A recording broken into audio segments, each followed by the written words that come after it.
Close your eyes and dive right in. World unknown, a journey begins. Steer your thoughts, shift your fate. Hack yourself, don't wait, don't hesitate.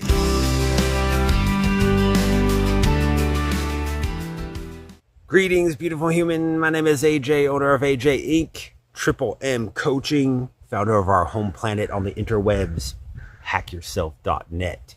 It is time to heal trauma in nature with me again. And today is August 2nd, 2026. And this Healing Trauma in Nature podcast event is entitled Beliefs Are Tools, Not Truth. So stick around till the end. We are going to learn how to differentiate the difference between a belief and reality.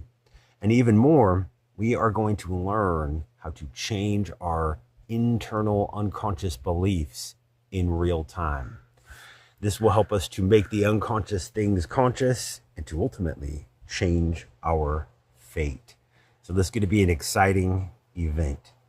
Like I said, stick around till the end so you don't miss a thing.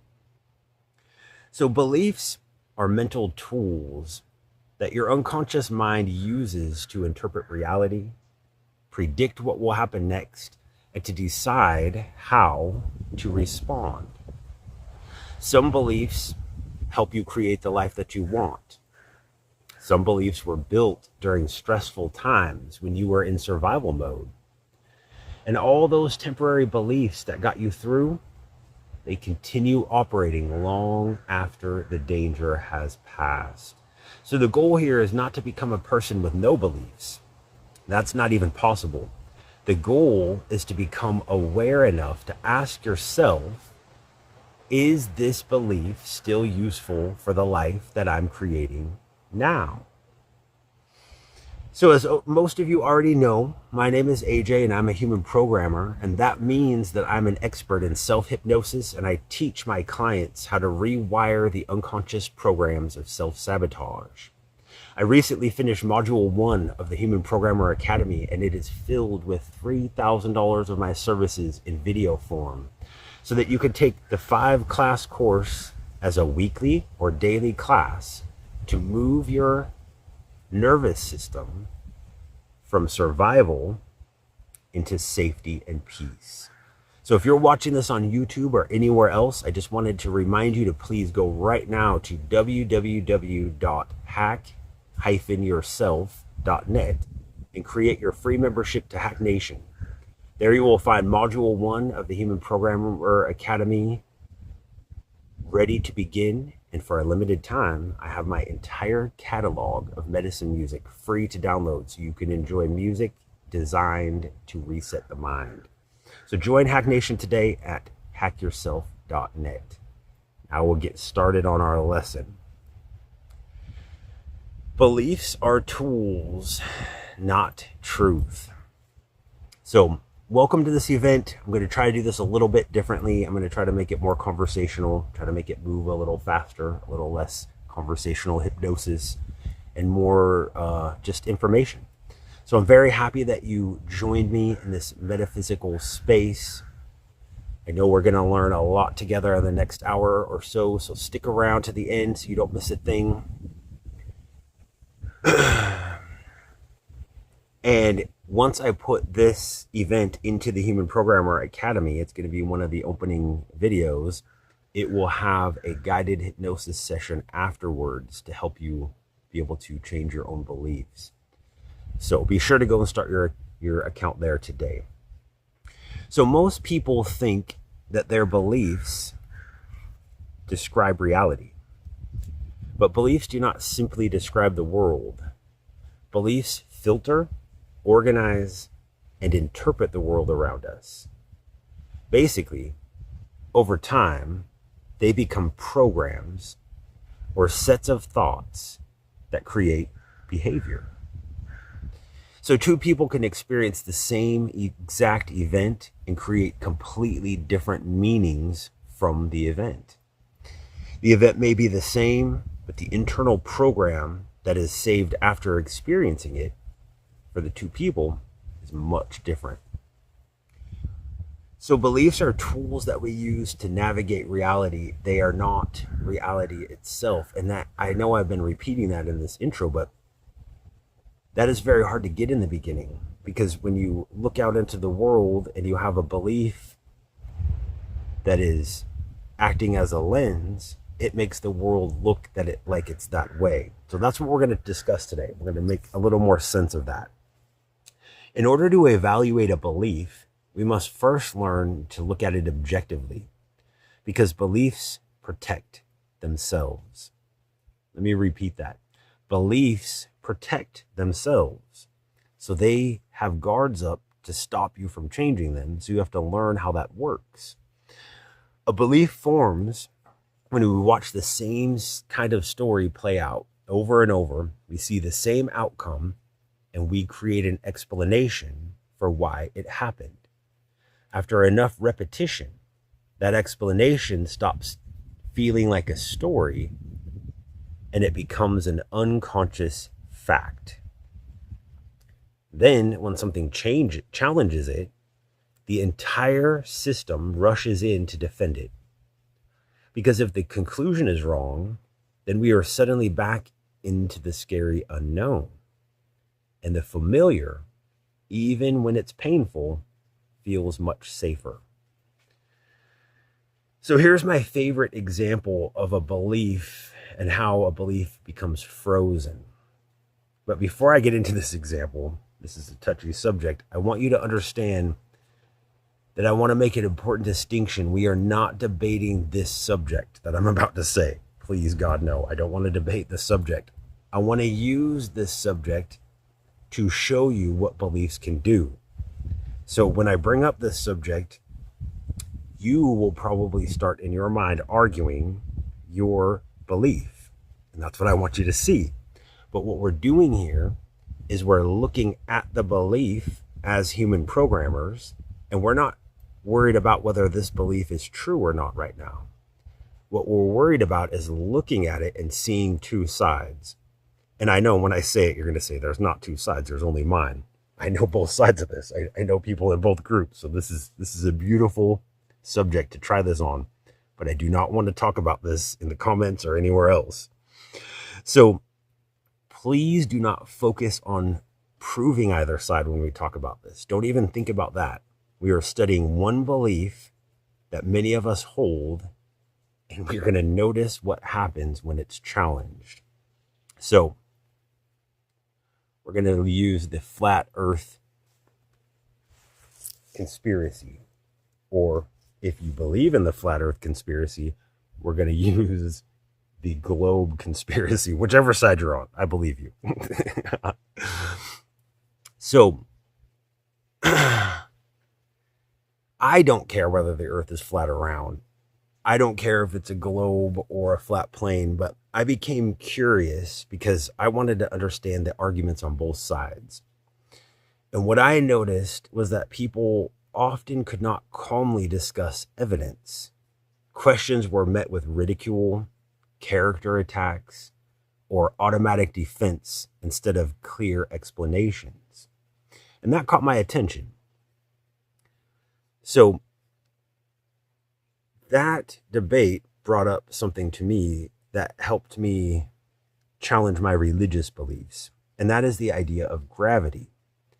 Because whether you believe in a globe earth or a flat earth, you experience what humans call gravity, being stuck to the earth, that if you drop something, it falls to the ground. But different modules offer different explanations for why objects fall and why we remain on the ground. And you may hear people on the globe say it's because the earth is spinning and that creates gravity and it sticks us to the earth. And you might hear people in the flat earth saying that it's buoyancy. It's what makes us float in water. We don't float in air, and so the air pushes us down, the water pushes us up, and we would get the same exact effect, or magnetism. So let's take that one belief for 1 second, gravity, and let's take the one side that believes in the globe and they believe that it's gravity from the earth spinning. And then you take the other side, which is the flat earthers. And I don't know where the earth is sitting in their model. It doesn't even matter at this point. But in their model, it would be buoyancy or magnetism creating the pull to the ground. It doesn't matter as we navigate the earth which is true. All that matters is that we can all talk about this effect, this gravity, and know what it does. Where we get into trouble is when I try to tell you my belief of how it works, and that triggers you, or you tell me about your belief of how it works, and that triggers me, and we're unable to have a conversation about it.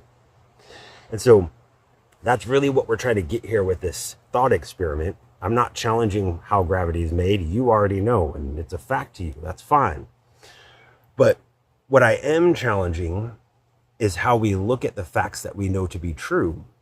Because I'm not sure who said it. I love quotes, but somebody said, it's not so much what I don't know that will hurt me, but it's the stuff that I don't know that I don't know. Some author or something, but the idea, you get the idea. It's the unknown unknowns, the things that we don't even know we don't know, that will get us trapped in reality and cause problems. So for this example, I like to use this concept because it will help us to get out of our own belief of it and look at it objectively so that we can hold both beliefs as possible truths until we can get all the information. Now, I don't need you to research flat earth. That's not what I'm talking about. This is to show you how to look at a solidly fixed belief inside of you and challenge it. So we'll get to what beliefs to challenge later. But the observation and the explanation that we attach to it are not the same thing.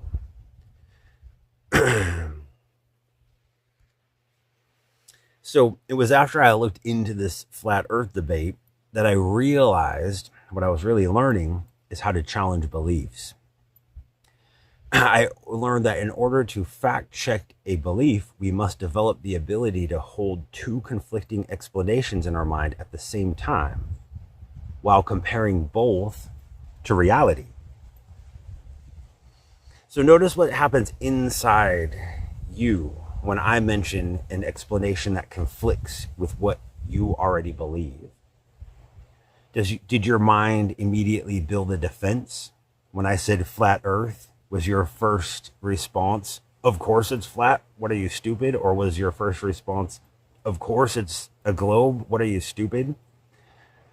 Did it search for arguments? Did it start pulling up reasons why you believe what you believe? Did it label me as ignorant for bringing up the question?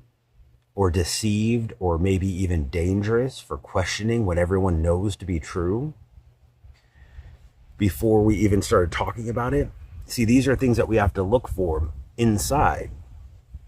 That reaction is the program protecting itself. And this is exactly what happens when we discuss religion, politics, identity, relationships, or anything connected to safety and to belonging. So the goal here is not to believe every alternate explanation. The goal is to become flexible enough to temporarily set your current belief system down, walk around it, look underneath it, and examine it from every angle. Because you cannot honestly challenge a belief while you're still busy defending it. And a useful belief will survive any honest examination. And a belief that cannot be questioned may not be a tool that you're using. It may be a tool that is using you. So I've used this metaphor many times in past videos, especially recently. And in the Human Programmer Academy, we have a section called the CEO Mindset. And CEOs run an organization of multiple people, and they're bound by laws to the corporation. They can't just hire anyone they want. They have to look at the bylaws.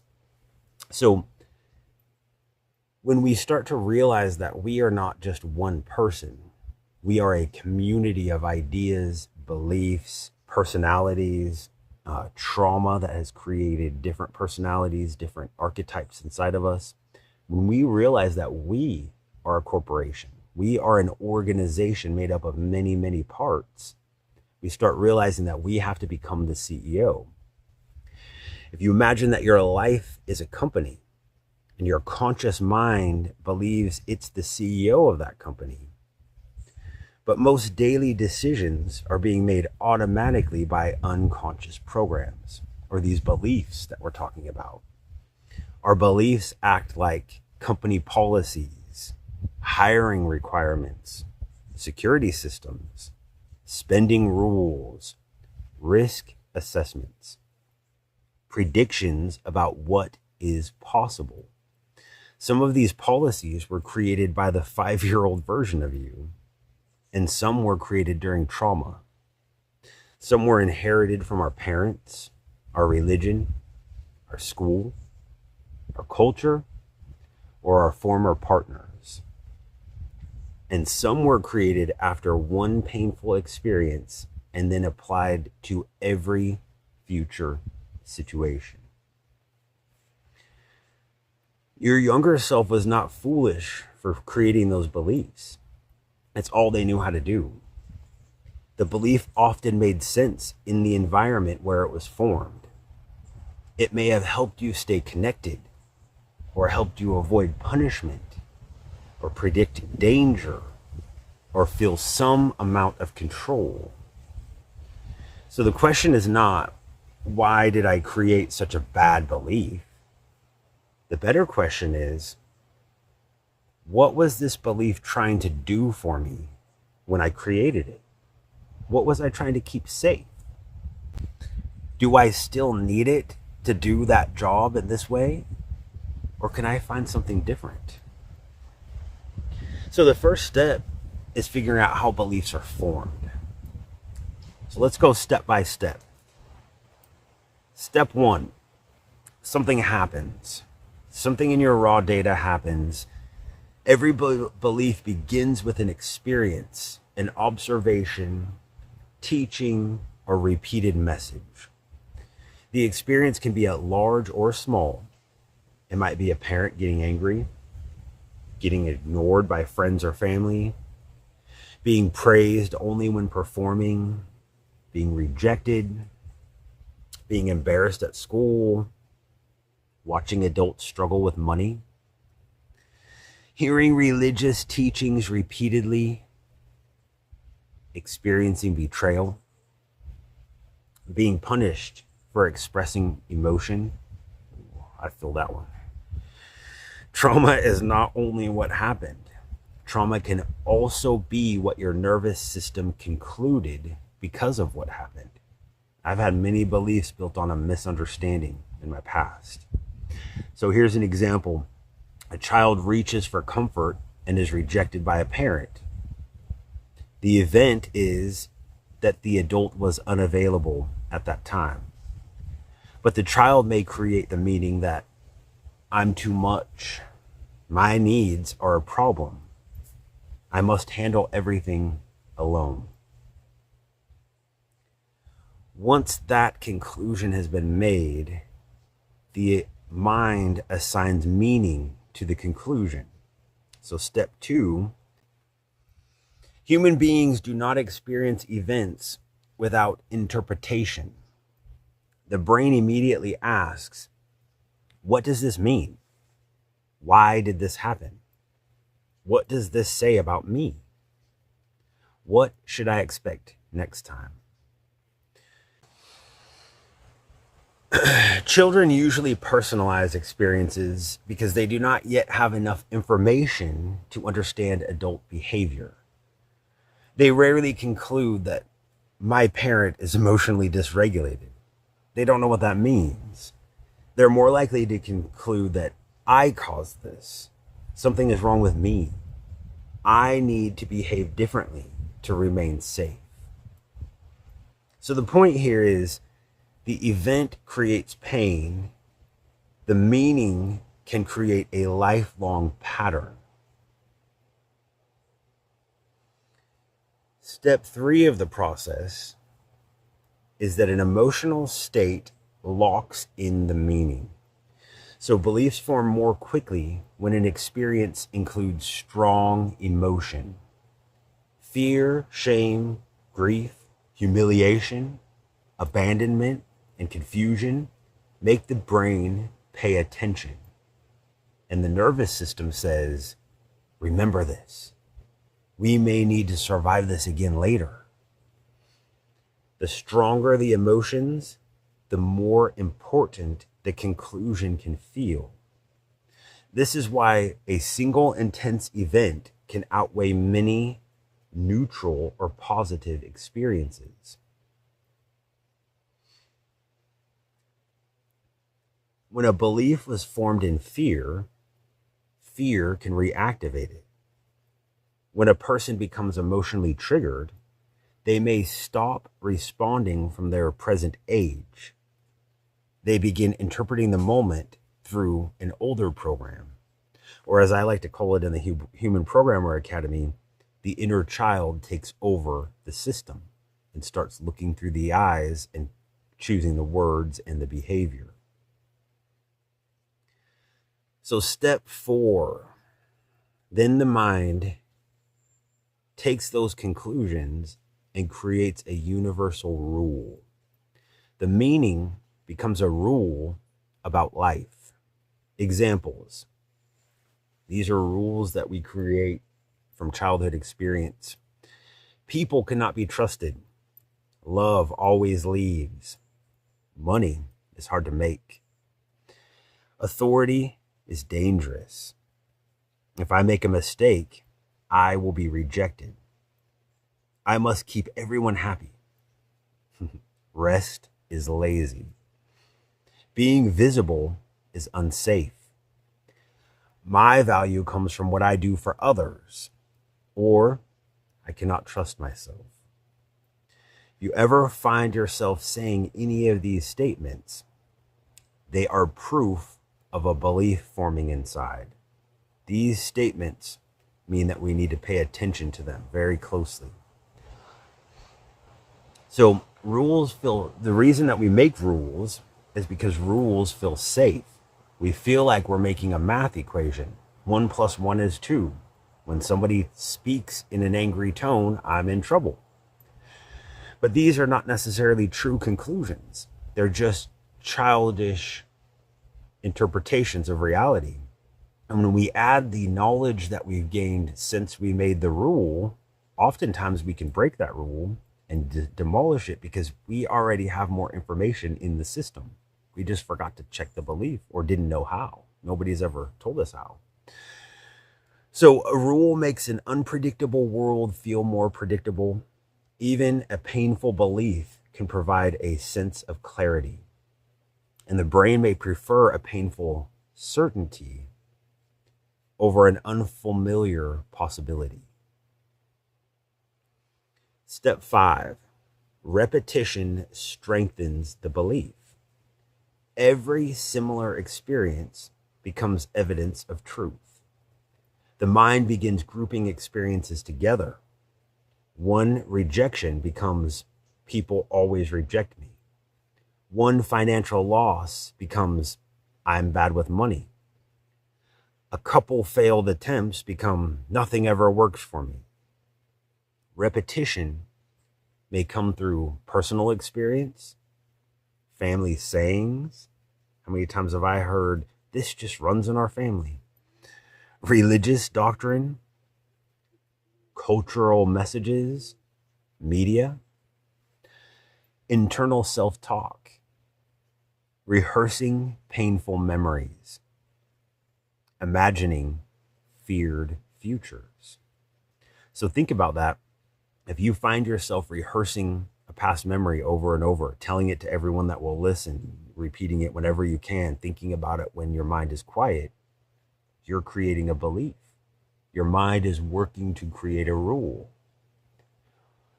If you get caught up in the same thinking about the future, and you're worried about the future, your mind is creating a rule. So the main point here, repetition turns an interpretation into a familiar pathway. It's the very beginning of a deep-rooted belief. Step 6, the brain begins filtering reality. This is where perception is projection comes into play, because everything we see outside is muted by different lenses of beliefs. However many false beliefs we have on our eyes when we're looking out into the raw data,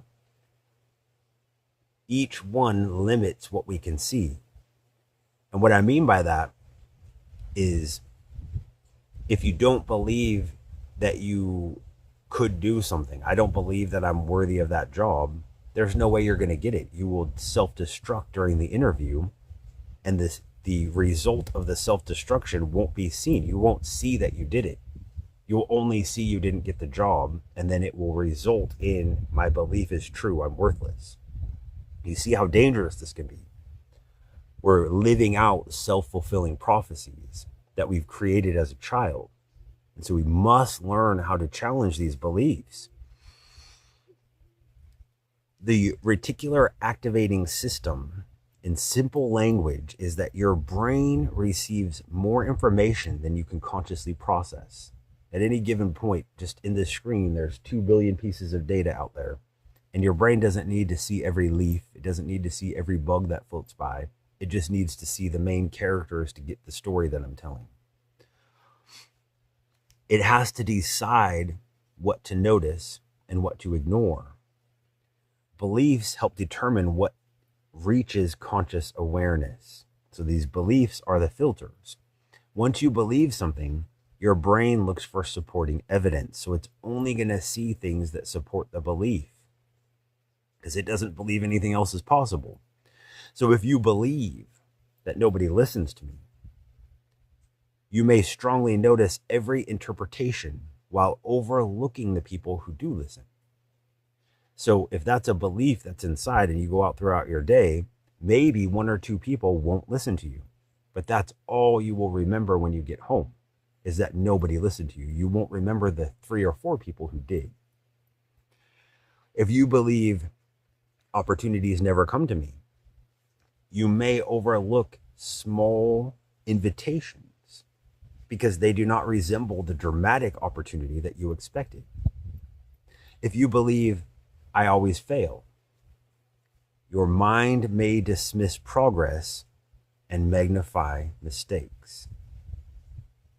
So the important distinction is that this does not mean painful events are imaginary.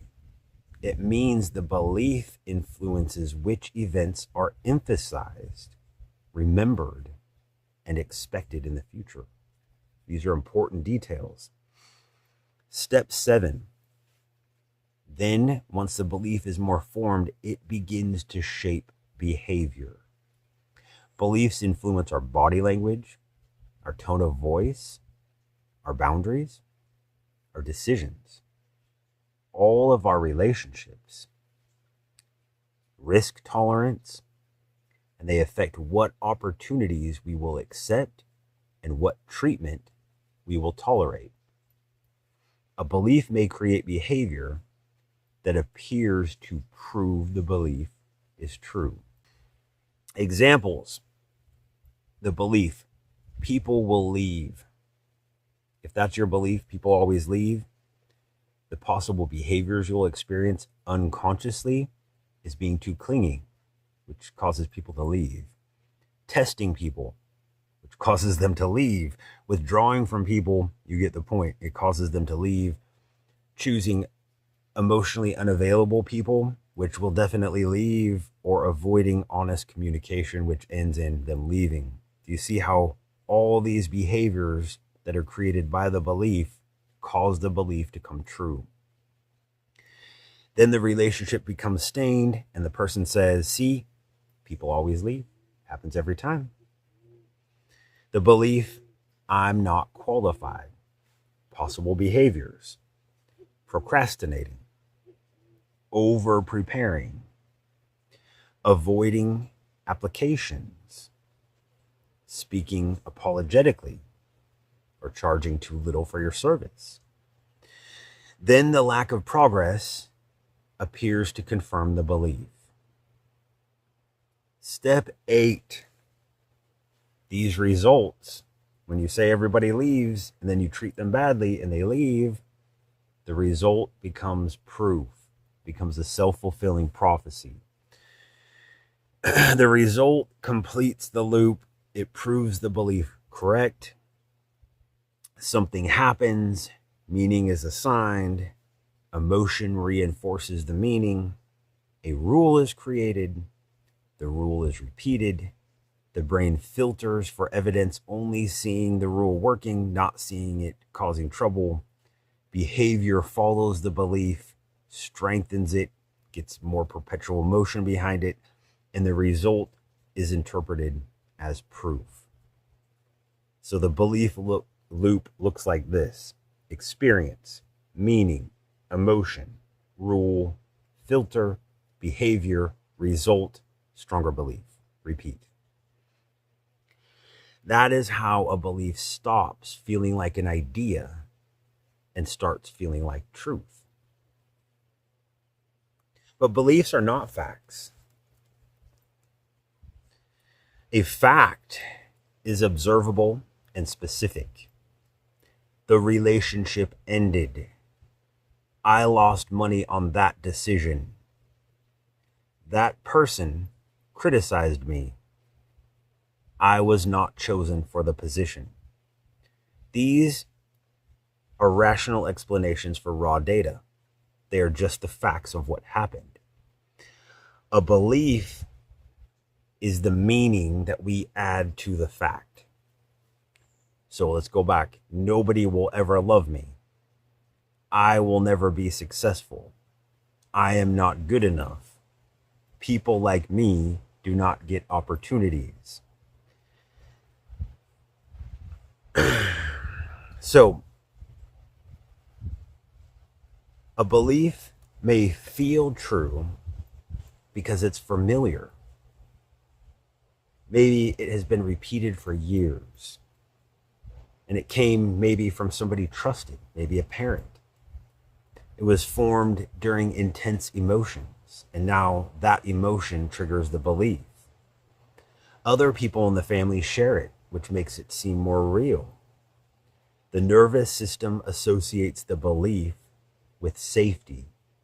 So any trying to deconstruct that belief is going to feel scary. The person has unconsciously behaved in ways that reproduce it. So they don't realize that it's a self-fulfilling prophecy. So familiar does not mean factual. Emotional does not mean permanent. And repeated does not mean true. This next section, we're going to get into some common, false, or limiting beliefs. And there's going to be a lot of them, but I want you to watch this list, listen to it. And if you've ever felt yourself saying any of these, you know some areas where you can start challenging a belief. So, beliefs about identity and worth. These are the false beliefs. I'm not enough, or I am too much. Something is wrong with me. I am broken. I am difficult to love. I do not matter. I am a burden.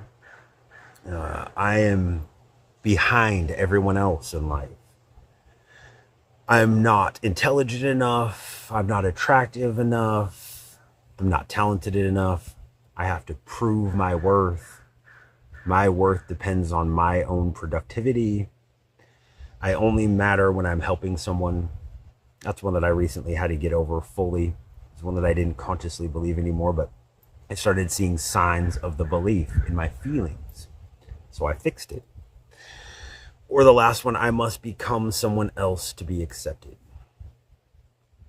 These beliefs confuse a temporary experience with a permanent identity.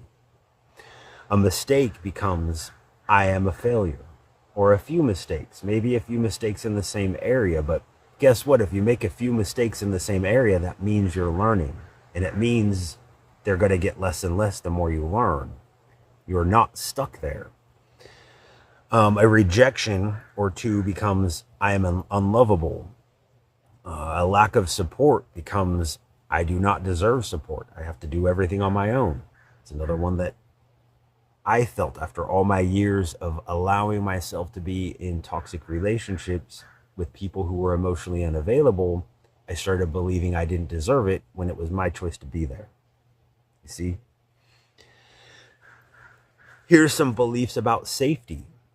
The world is not safe. I must always be prepared for danger. I can never relax. If I let my guard down, something bad will happen. I have to stay in control at all times. Rest is dangerous. Happiness will be taken away.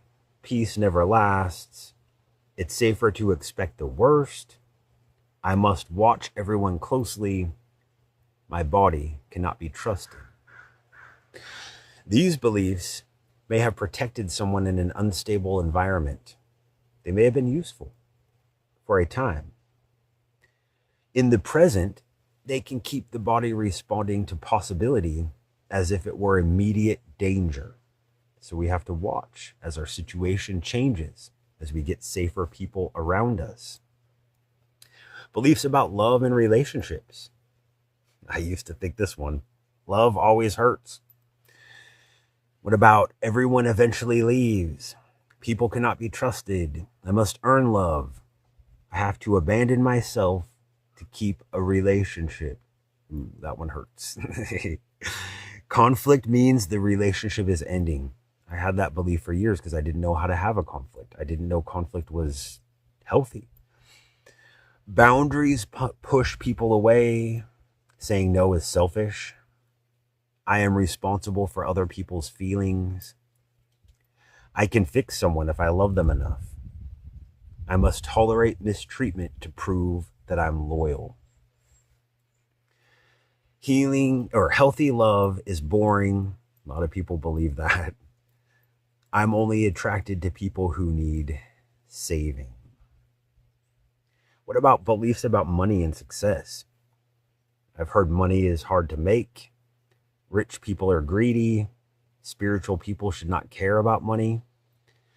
I've heard people say I'm bad with money. There's never enough money. Success requires suffering. I must work constantly to deserve my income. People will judge me if I succeed. My family will reject me if I outgrow them. I'm not qualified to lead. Someone else has to choose me. It is too late for me. I've already missed my opportunity. I need more credentials before I begin. I cannot charge for something that comes naturally to me. Ooh, I used to think that a lot about healing. If I become visible, I will be attacked. What about beliefs about mistakes and change? Failure means I should stop. I've heard that one a lot. I failed. I can't keep going. I must get it right the first time. Mistakes prove I'm not ready. I need certainty before I can act. I need confidence before I begin. Change should feel comfortable. I feel fear. I must be making the wrong decision. That one's scary because every time we step outside of our comfort zone, it's scary as shit. My past determines my future. People do not really change. This is just who I am. I've been this way for too long to change now. But a CEO does not accept any of these beliefs. A CEO does not expect every decision to be perfect. A CEO gathers data, adjusts the plan, and makes another decision. A CEO understands that a mistake is just information, that a result is feedback, and when you don't like the result, that's good feedback. An unsuccessful attempt is not an identity. The CEO knows that in order to become the hero, you have to play the fool first, and it's just a season. And we love playing the fool because because that means we're doing something new. What about beliefs inherited from religion or authority? I've heard, after coming out of the Jehovah's Witness cult, I heard for myself, I can't trust my own judgment. Look where I led myself. Someone outside of me knows what is right for me. That's what most of my clients think. And then they learn that all the answers are inside. Questioning authority is dangerous. Doubt is a moral failure. Religions like to teach that. Obedience is more important than authenticity. I am naturally sinful or defective. That's a very easy belief to mistake as reality, since most religions teach that as truth. It's not truth. You were not born defective. You were born perfect. My desire cannot be trusted. Suffering makes me worthy. Leaving the group means losing love. Being rejected means I'm wrong. I need permission to become myself. God or source helps other people, but not me. The purpose is not to replace one rigid belief with another belief system. The purpose is to reclaim the right to examine beliefs consistently. Remember, we're just looking under the hood. That's all we're doing. And we're comparing it to reality. And every time we cycle around to the same belief again and we look at it a little deeper, by then we understand reality a little better and we get a clearer picture. So this is an ongoing process. It's not something you do just once. You do it every single day.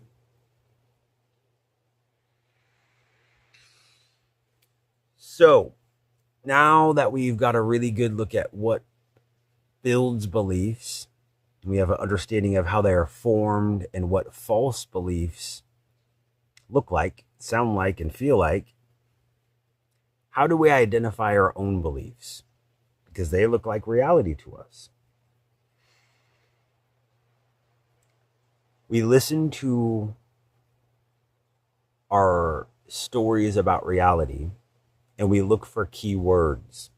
When we're talking about something negative, do we hear words like always, never, everyone, nobody, I have to, I cannot? That's just how life is. People like me do not blank.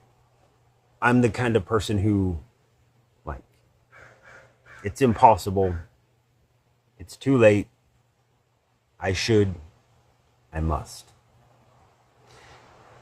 Strong reactions often point towards beliefs. So what situations trigger you? Ask yourself, what situations trigger me? What am I afraid will happen when I get triggered? What would that mean about me? What do I work hardest to avoid? What do I believe that I must control? What do I believe that I need from another person? What do I believe would happen if I stopped performing?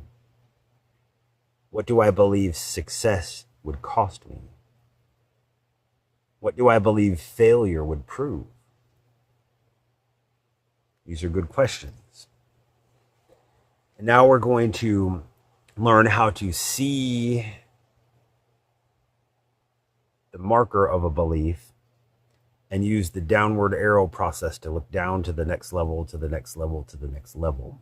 We begin with the surface thought and repeatedly ask, if that thought were true, what would it mean? So here's an example, some that I've thought, some that I've heard from my clients. My video didn't receive many views. What does that mean? People are not interested. What if that were true? What would that mean? Well, that my message does not matter. What if that were true? What would that mean? Well, that I don't matter. The strongest emotional response often reveals the root belief. So once we notice a belief, how do we break it? Well, thankfully, in neuro-linguistic programming, we have the belief busting script. This is a way to get down to the bottom of our belief and start to loosen up our view of it and to start seeing it less and less like reality. The purpose is not to fight the belief. If we fight anything, it gets bigger. We attract always, we're manifesting what we love and what we fear equally. So if you notice a belief and you're afraid of it and you try to push it away, it will only get bigger. It will only stick itself inside of you deeper, just like a tick. What you have to do is to loosen certainty on the belief. You have to look for ways that it's not absolute truth. Because the conclusion probably was true for one or two situations. But then once you've filtered out all the other stuff and you've seen this situation over and over and over, it's become a solid piece of reality. So we have to loosen our grip on it and see that it is not absolute law. Once certainty loosens, a more useful belief can be chosen. You can choose a belief. The core process is you identify the thought, you question it, you separate yourself from it, you look at the raw data and find exceptions. There's always exceptions. Understand the purpose is to update, to test, and to practice. So step one, we state the belief clearly. We use one simple sentence to summarize it. An example would be, after analyzing the story I just got done telling 20 people, I've realized that the underlying belief is I'm not good enough. Or after repeating this situation over and over, the main point that I'm trying to get other people to understand is that people cannot be trusted. Or I always ruin opportunities. Or I cannot make money doing what I love. Now, we avoid vague language. We ask, what do I have to believe in order to feel this way? What must I believe if this feeling's coming up? If I feel like I'm not good enough, what must I believe? That one's pretty simple. All these are really, if people can't be trusted, if that's the message that I'm getting out, what must I believe? I always ruin opportunities. That one might be a little deeper. What must I believe? I don't know. There's a few different beliefs that can lead to that conclusion. I cannot make money doing what I love. Again,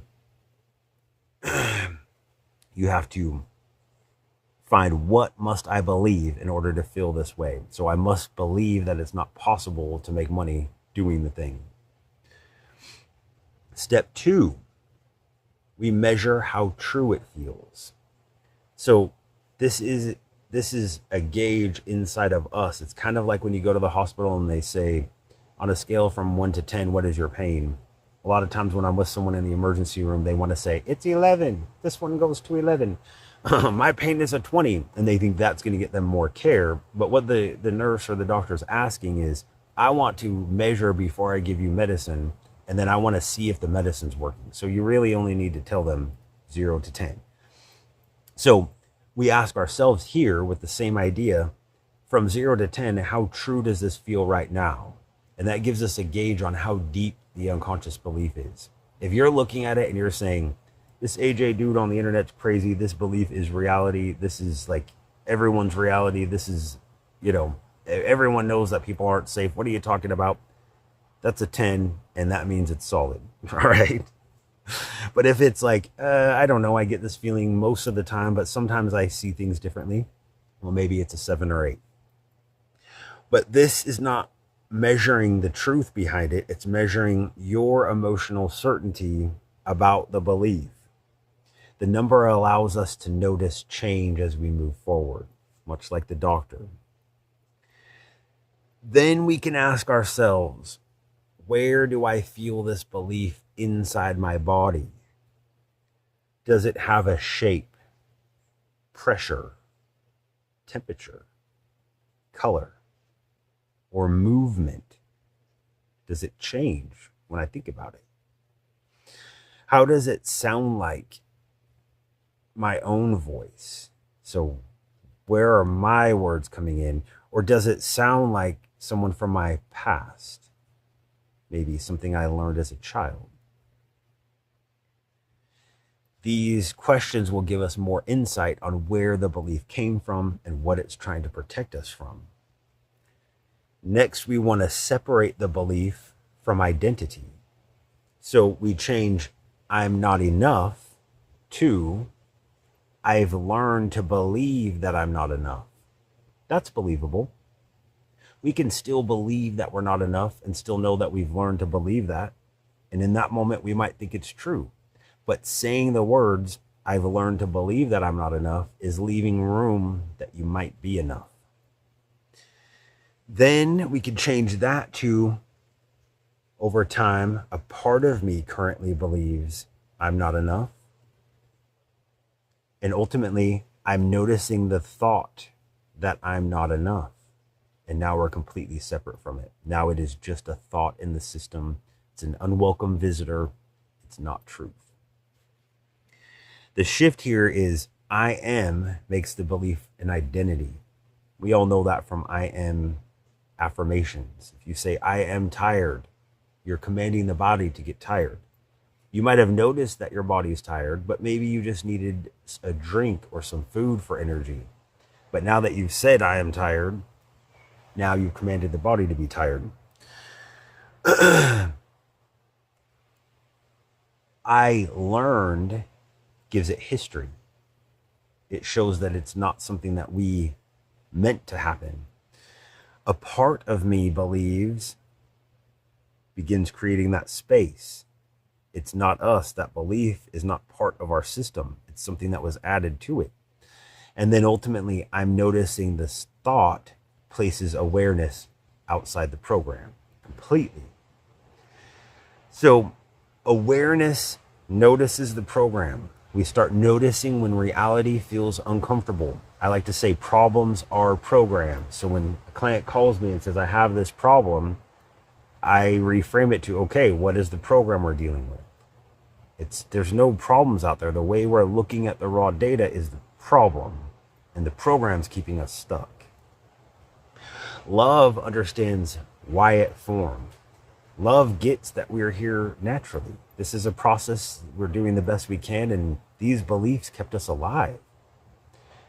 Choice decides what happens next.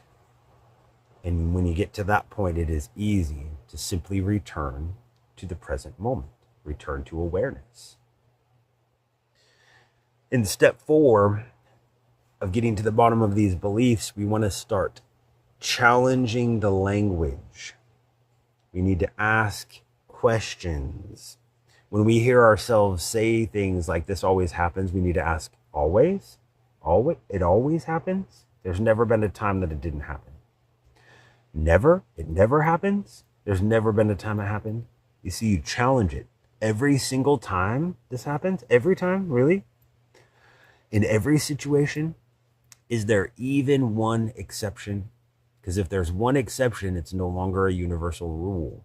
It's just a season that we're in. It's just something that we've noticed so much that we're seeing more of it. We challenge the assumptions. How specifically do you know? According to who? Compared with what? What evidence would change your mind? Are you describing a fact or predicting a future? Could the same event possibly have another meaning? Is that possible? Challenge the cause and effect. Does that event automatically mean this conclusion? Could this event be real without the event being true? Without the belief being true? Could the event be real without the belief being true? What else may have contributed? Is this the only explanation? You see, in my journey through finding healthy relationships, I thought people weren't safe. I thought all women were crazy until I realized I was the crazy one, only being attracted to crazy people. As soon as I figured that out, I changed my attractions. I sat for a month straight rewiring my mind to not crave people who abandon me, to not want to be around people who hurt me unconsciously. And before too long, the whole system changed. And I realized that it was my unconscious leanings bringing me to unsafe people, not that people aren't safe. I hope that makes sense. Challenge the identity labels. Did you fail or are you a failure? Did someone reject you or are you rejectable? Did you make an unhelpful decision or are you incapable of good decisions? Step 5, find counter examples. Ask, when has the opposite been true? Even slightly. When have I handled something well in this area? Who has treated me differently? What progress am I dismissing? What evidence does not fit the belief? And what have I learned since the belief was formed? What can I do now that I could not do then? Those are good questions. Those questions unravel everything. The exception does not need to completely disprove the belief. It only needs to prove that the belief is not an absolute law. Example, the belief nobody supports me. Counterexample, one person listened to me last week. Now the belief cannot honestly remain nobody. Step 6, discover the belief's positive intention. Now, all these things that are really messing with us now, these beliefs we formed back then that don't fit reality, they were created for a reason and they helped us for a long time. So what is this belief trying to protect me from? Is the first question I ask. What does it help me to avoid? What does it help me predict? What does it allow me not to ask, especially of myself? What would feel dangerous about letting this belief go? How did this belief help an earlier version of me? Examples, I cannot trust people, maybe trying to prevent betrayal. I'm not ready, maybe trying to prevent criticism. I have to help everyone, maybe trying to prevent abandonment. I must stay small, maybe trying to preserve family belonging. So we do not shame the guard for guarding. We update the guard's instructions. Or in this case, we're updating the CEO's rules and bylaws that they can live by, they can run this system by. Step 7, this is the important one. Identify the cost of keeping the belief. Ask yourself, what has this belief cost me? What opportunities have I avoided because of it? What relationships has this belief shaped? How has it affected my body? How has it affected my income? What choice have I made because of it, or choices? What will my life look like in 5 years if I keep this belief? Who benefits when I continue believing this belief? Oftentimes, no one. These questions create motivation for change. Step 8, create a useful replacement belief. The new belief should be believable enough for the nervous system, has to match reality, flexible rather than absolute, connected to action, grounded in present evidence, and open to growth. Avoid replacements that feel fake. Instead of, I am the most successful person alive, try, I'm learning how to create success every day. Instead of, everyone is trustworthy. Try, I can learn to recognize trustworthy behavior. Instead of, I'm never afraid. Try, I can make thoughtful decisions while fear is present. Instead of, I cannot fail. Try, every result gives me information that I can use. And while we're doing this, we can use bridge beliefs. A bridge belief helps the mind move from the old belief to a stronger one. So the old belief is, I'm not enough. Let's make up some bridge beliefs in between. Maybe enoughness is something maybe enoughness is not something that I have to earn. That's a start. I'm willing to notice where I'm already enough. I can grow without treating myself as defective. I have handled more than I usually acknowledge. That one's almost always true. My worth and my skill level are not the same thing. And ultimately, these bridge beliefs will move us to the higher, I'm already worthy and I'm still developing my skills. Step 9, we need to future pace and test the new belief. Put it in our future and see if it works. That's what our quantum processing mind is for. That's what our imagination was built for. It's a simulation where we can put these beliefs, imagine the future, believing them, and see how they affect us. So I want you to imagine a real upcoming situation. And I want you to take a belief that has come up through this process, one that you know is personal to you. And I want you to ask, how would I breathe if I believed this, the alternate, what we've come to? What would I notice if this belief were different? How would I speak? What decision would I make? What boundary would I set? What small action would become possible? What would the CEO of my life do next? Then ask yourself, from 0 to 10, how true does the old belief feel now? So we're gauging again. From 0 to 10, how available does the new belief feel? And this is how we gauge. We just check our system. And if we've thought about it and we're like, well, I can believe that I'm enough while I'm learning, and that feels right, then that's the belief you go to.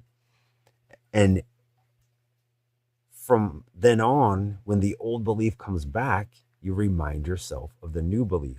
Here's a good time to mention that in my journal, when I was going through this process, I had the first page, I called it Absolute Truths. And so I would do this process through my beliefs, and I would get them to a more workable belief, and then I would write that on that first page so that when the old I'm not enough belief would come up, I would see it in a story, see it in the way I'm describing something, then I could go back to that piece of paper and say, wait, this is what I've already spent time concluding. Because in this time between identities, it's really hard to keep them separate inside it. They could take over without you really noticing. So it's nice to have it written down on a piece of paper. Step 10, we gather behavioral evidence. A belief becomes stronger through lived experience. So the person needs to act in alignment with the updated belief. We choose one small action within 24 hours to act on. Make the action small enough to complete, but meaningful enough to create evidence. So, examples would be send the email if you were scared to send it. State the boundary in the relationship. Raise the price on one offer if you're a business owner. Ask one person for support if you believe that people don't support you. Rest for 30 minutes without earning it first if you believe you must work. Go take your break first. Share one honest opinion complete one imperfect piece of work. So do something imperfectly. The main point here is the nervous system trusts evidence more than slogans. Part 7, simple coaching.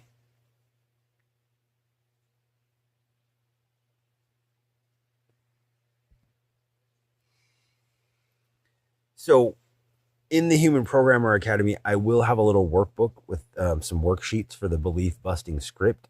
So make sure you go over to www.hack-yourself.net. Start your free account now. This last part is going to be some of my personal beliefs, some of the things that I have concluded about myself, because I found that you can sift through a lot of old false beliefs by looking at beliefs that are working for somebody else. And the beautiful thing about beliefs is you can borrow them, you can steal them, you can adopt them yourself. I have gotten so many beliefs from other people just by hearing that's how they live. And I'm like, well, if that works for you, I'm going to try it.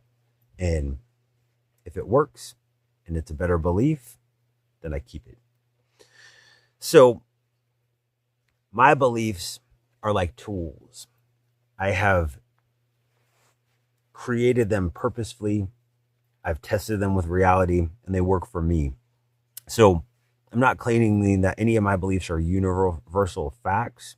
I don't think anyone needs to accept them. These are just things that work for me. And while you're making your beliefs, you need to make sure that they're helpful. So you can ask some questions like, does this belief increase my awareness? Does it increase the love that I have for myself and others? Does it expand the choice that I have in any now moment? Does it help me become more responsible in my daily life? Does it help me live in alignment with who I'm becoming?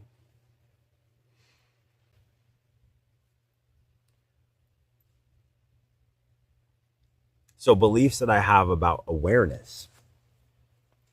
Awareness comes before change. So we always see our defect before we can change it. I cannot consciously change a program that I'm unwilling to observe. I'm not every thought that appears in my mind. I am the awareness noticing the thought. Emotions are information, not commands. Triggers reveal programs asking for my attention. So when I get triggered, I don't look at the other person and tell them stop triggering me. I look inside me and see what triggered me. My perception is filtered through my own beliefs. What I notice is influenced by what I expect. The present moment contains more information than the story in my head. I can pause before I assign meaning. I personally try not to assign any meaning. If someone walked up and punched me in the face, I wouldn't say that idiot or that asshole punched me. I would say a human just attacked me. You see how much less, that's just what happened. Now we can figure out why they attacked me. Is it something I said? Is it because of how I look? I don't know. We'll figure it out later. I'll assign meaning after I have all the facts. Love beliefs. Every part of me is trying to help the best way it currently knows. That's why I accept all of my darkness. All the dark parts of me were just me trying to survive. They're all welcome. Healing does not require self-rejection. Shame cannot create sustainable transformation. Love is not the absence of boundaries. Compassion and accountability can exist together. My inner child does not need punishment. They need leadership. I can appreciate how a survival pattern protected me without allowing it to lead my life now.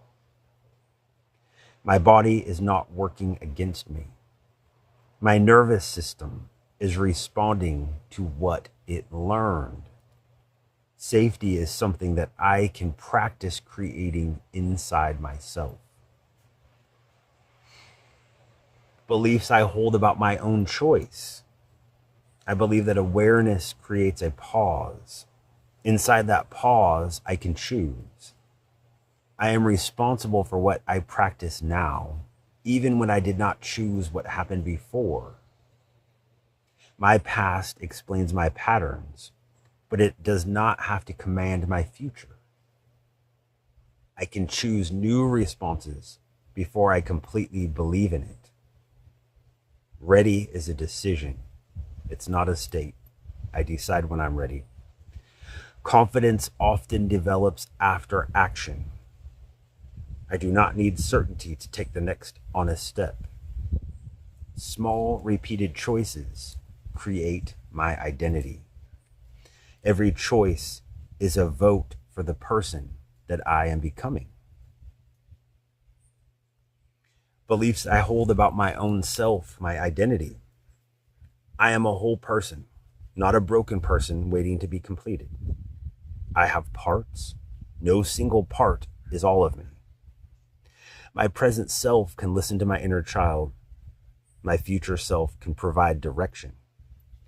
My awareness can help all three work together.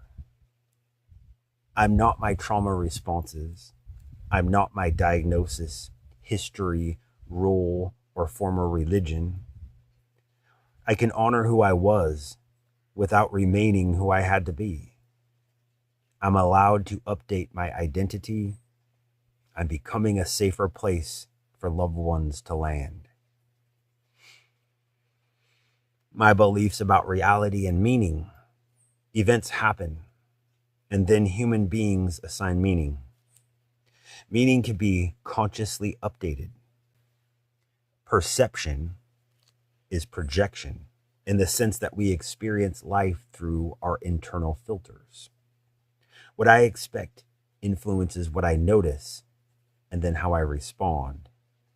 My imagination can rehearse fear or it can rehearse possibility. Therefore, I choose to use my imagination deliberately. I cannot control every event, but I can influence the meaning, response, and direction that I follow. Everything can become useful, even when I would never call everything good. I can ask, how can this serve my growth now, no matter what happens? My beliefs about emotional healing. Emotions are meant to move. Feelings become more difficult when I resist them, judge, or identify with them. I'm not the emotional weather. I am the awareness noticing the weather. I can feel an emotion without becoming the emotion. Tears can just be part of the body completing an emotional process. Fear can be present without being in charge. Anger can reveal a boundary. Grief can reveal love. Shame can reveal a belief asking to be questioned. My emotions deserve attention, but they do not make every interpretation accurate. My beliefs about relationships.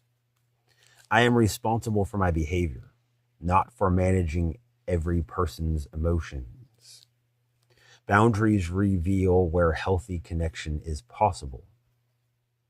Love does not require self-abandonment. I can care about someone without rescuing them. It was hard for me to learn, considering I was taught to rescue as an infant by accident. Other people are allowed to experience the consequences of their choices. Seeing someone as capable can be more loving than seeing them as helpless.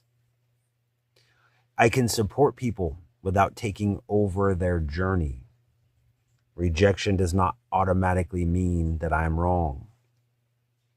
A healthy relationship allows truth, individuality, repair, and choice. I do not need to chase connection that requires me to betray myself.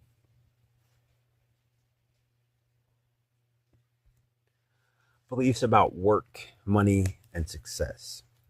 Money is a tool that can support healing, creativity, family, and contribution. Receiving is part of giving sustainably. I can be spiritual and financially supported. My work has value when it helps people create meaningful change. I am allowed to charge for time, experience, energy, and transformation. Success does not require self-destruction. Rest supports effective leadership. I do not need to suffer to deserve abundance. Visibility can be practiced safely. I do not need everyone to understand my work for it to reach the people who need it.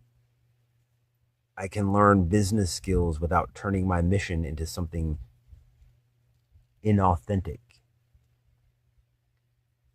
My income can grow as my ability to serve grows. The CEO of my life makes decisions based on the mission, not the mood of the moment. My beliefs about mistakes and failure. Failure is an interpretation of feedback. An outcome can be unwanted and still be useful. Mistakes reveal where the system needs adjustment. I can correct a decision without condemning the person who made it. I do not need to know everything before I begin. Imperfect action creates information. Information gives me the ability to improve. I'm not behind. I'm building from where I am. Every skilled person was once unskilled. I can remain committed to the outcome while changing the strategy.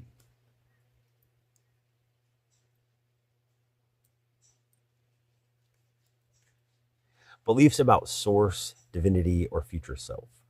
I personally just call the universe, source, God, my future self, because I believe that energy is beating my heart, and it's easier for me to see my part when I view myself in the future. So that's just how I concluded after getting out of a cult. It's not wrong or right, just how I see a higher power. You can adopt the spiritual language to your own beliefs, but these are just some of mine. Source is not only outside of me, it's also inside. I can connect with wisdom through stillness, nature, awareness, and my imagination. My future self represents the part of me that can see beyond the current emotional moment. The current emotional moment. I can ask my future self for direction. I'm part of nature, not separate from it. Nature does not shame itself while it grows. A tree does not condemn a former season. A tree doesn't get mad about winter because it was cold. My development can unfold in seasons. I do not have to force every answer. I can participate in life while remaining open to guidance. Everything is unfolding, and I still have choice to make within the unfolding.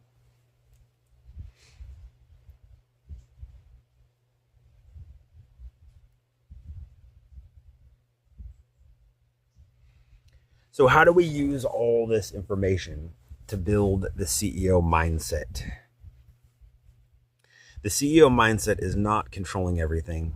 It's not ignoring emotions, pretending to be confident, becoming hyper-productive, forcing positive thinking, or blaming yourself for every painful event.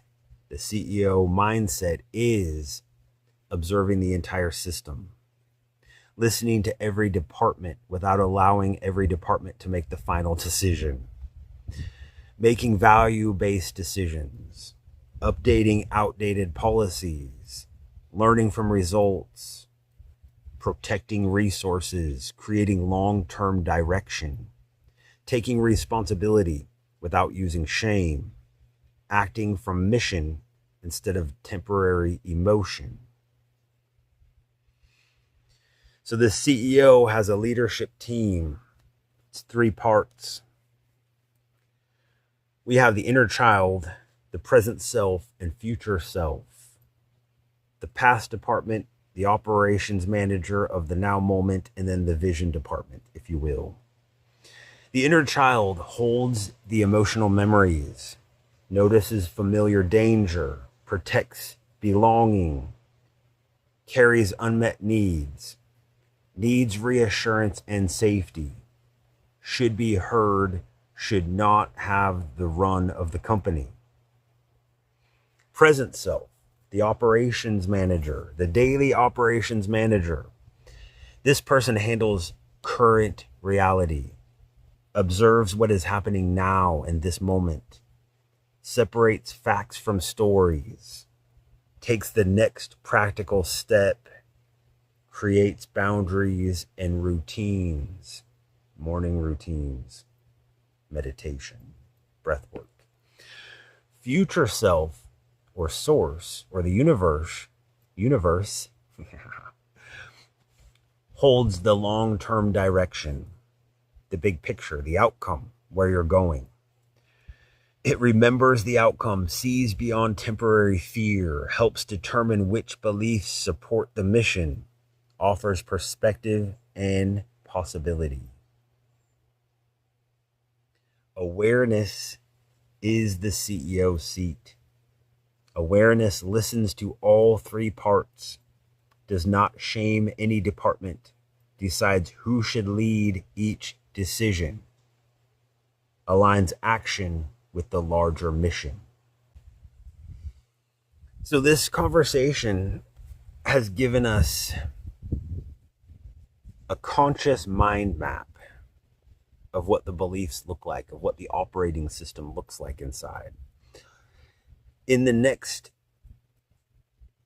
guided self-hypnosis installation session after this, that you will only find at hackyourself.net, it will help the unconscious mind experience the new leadership structure. We're not erasing the past. We are updating who has authority in this present moment. The inner child will be heard. The present self will become grounded. The future self will clarify the direction, and awareness, the CEO, will take the lead. So we've spent this time examining the policies that have been running quietly in the background, some protecting you, some limiting you. Some once did both. And now you can see them. You no longer have to fight them or blindly obey them. You can listen, appreciate what they attempt to do, and decide whether they still belong in the company that you are building, the company that you call yourself. Because the CEO does not fire every frightened part. The CEO listens. The CEO gathers information. The CEO updates the policy, and then the CEO leads with presence. So I thank each of you for staying till the end. Thank you for spending this metaphysical moment with me. I appreciate you working on yourself. It's the best way to help the world. Michael Jackson said, starting with the man in the mirror. That's what you're doing, and I'm proud of you. This is hard work to decipher what's real and what's not. It's hard work to reprogram our own mind because it's scary.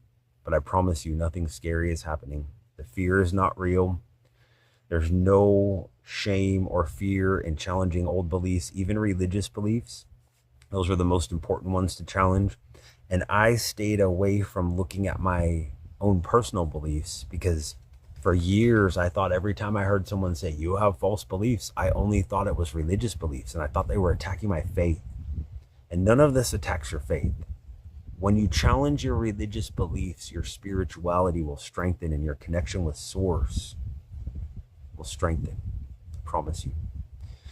So keep up the good work. Stay strong, stay aware and motivated. And remember that fear is an illusion and fear is the mind killer. So don't allow fear in. Don't think about fear. Don't look at the scary thing. Look at where you want to go. I love you all. I'll see you next time. This is your mantra, this is your song.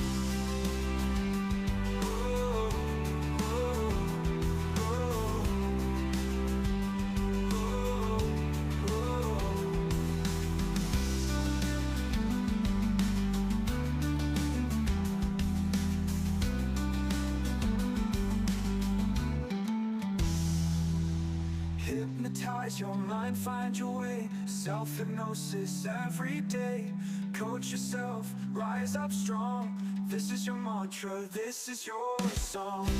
Hypnotize your mind, find your way. Self-hypnosis every day. Coach yourself, rise up strong. This is your mantra, this is your song. Inner voices, shouts and whispers, fear and courage, pain